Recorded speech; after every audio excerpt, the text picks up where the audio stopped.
this bullshit. We're Have alive. you seen what we're putting in?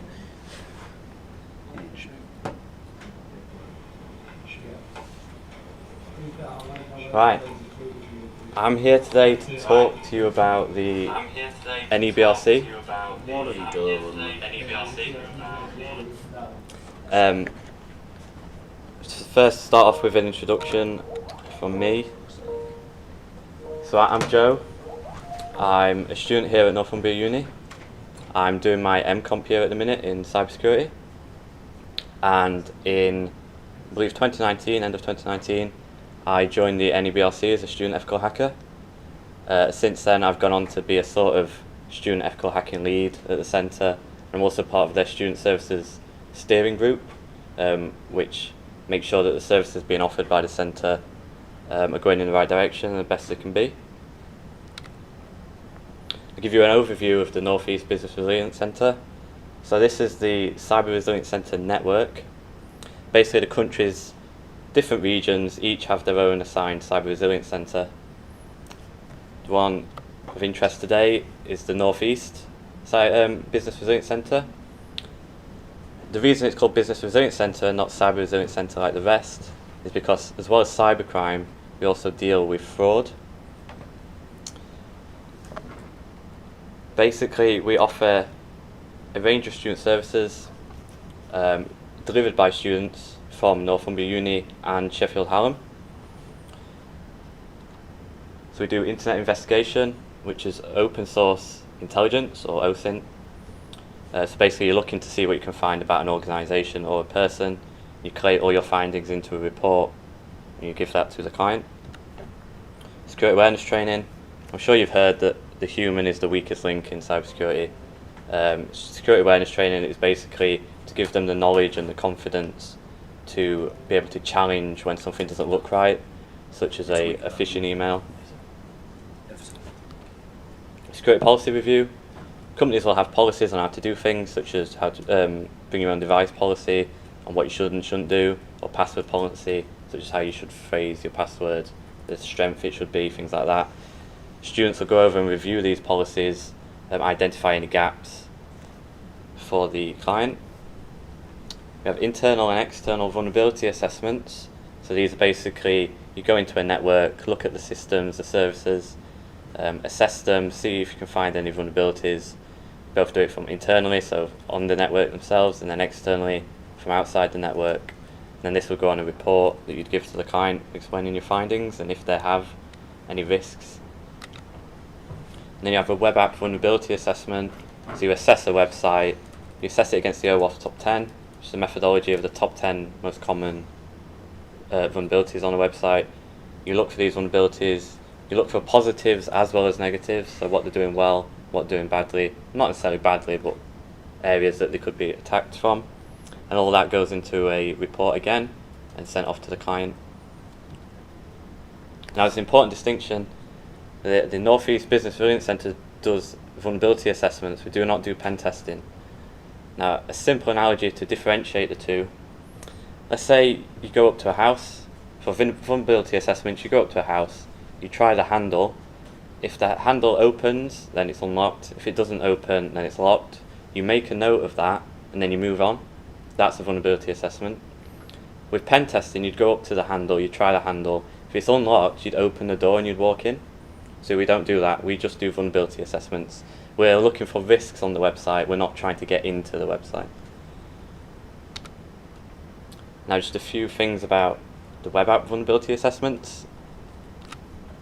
Follows the OWASP top 10 methodology, as I said. So these are the top 10 vulnerabilities most commonly associated with websites. We're currently on the 2021 version, it changes every few years. So you'd follow this methodology for each of the different steps and assess the website to see if there are any of those are present.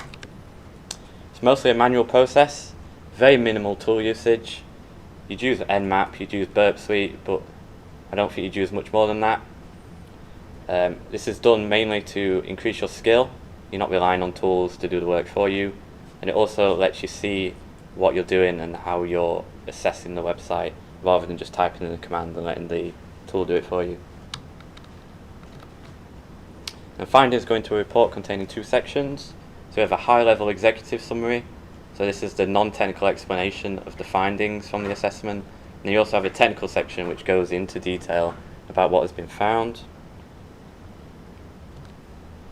And as I say, you're looking for the positives as well as the negatives.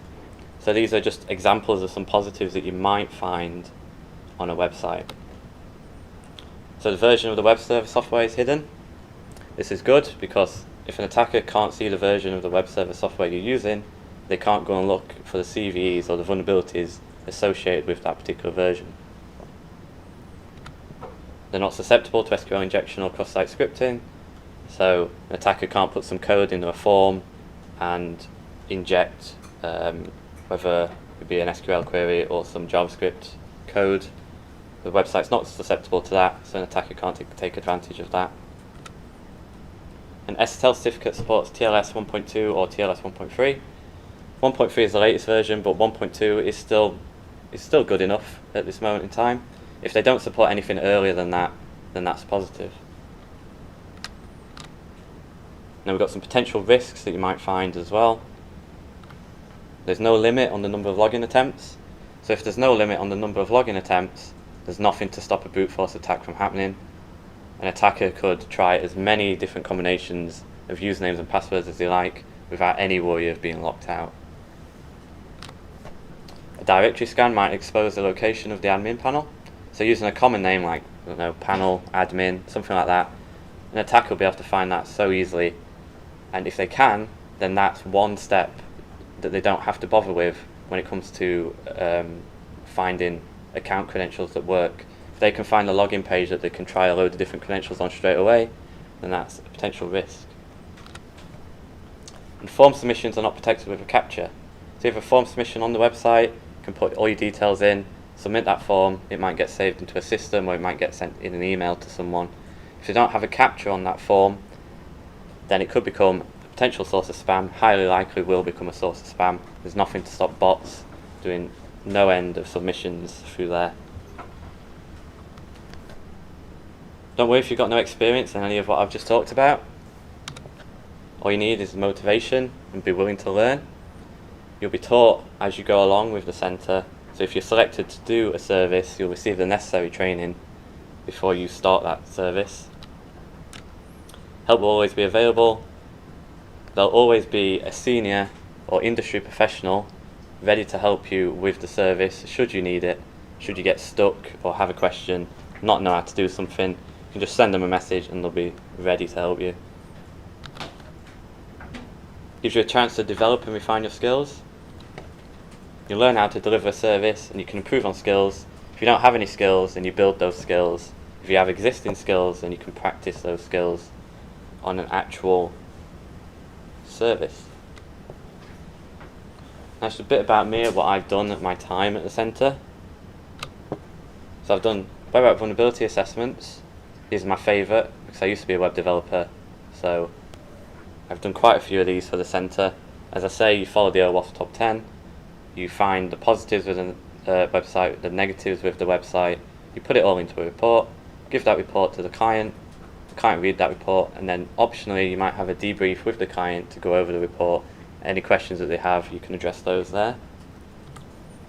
Made a variety of online materials to help businesses with their cybersecurity. This includes infographics and blog posts.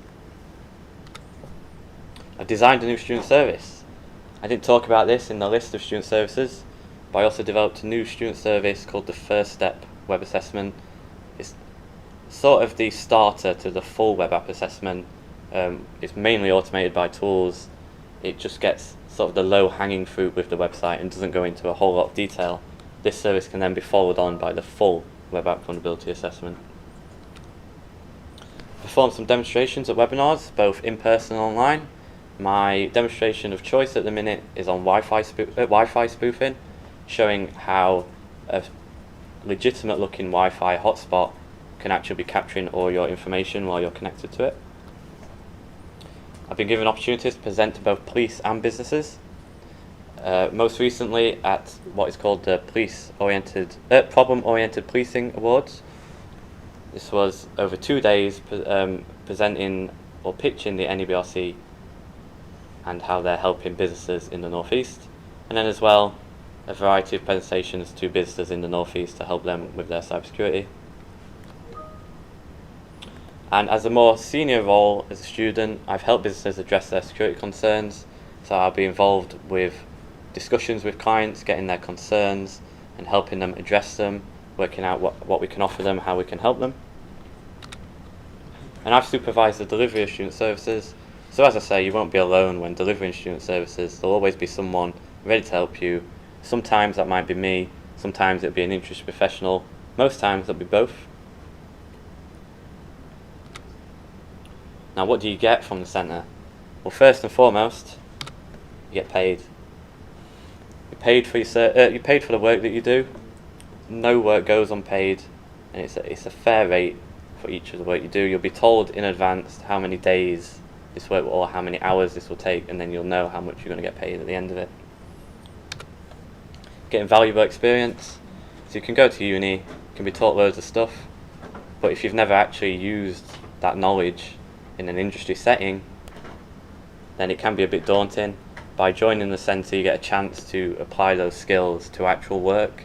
You can build on that experience and practice that knowledge, and it also looks really good on your CV as well. As I say, opportunity to practice what you know. If you know web app assessments, if you know internal, external assessments, or open source intelligence before you join the centre, and this gives you an opportunity to practice all that knowledge. If you don't know any of that, then you'll learn that during your time at the centre, and you can practice that during further work there as well.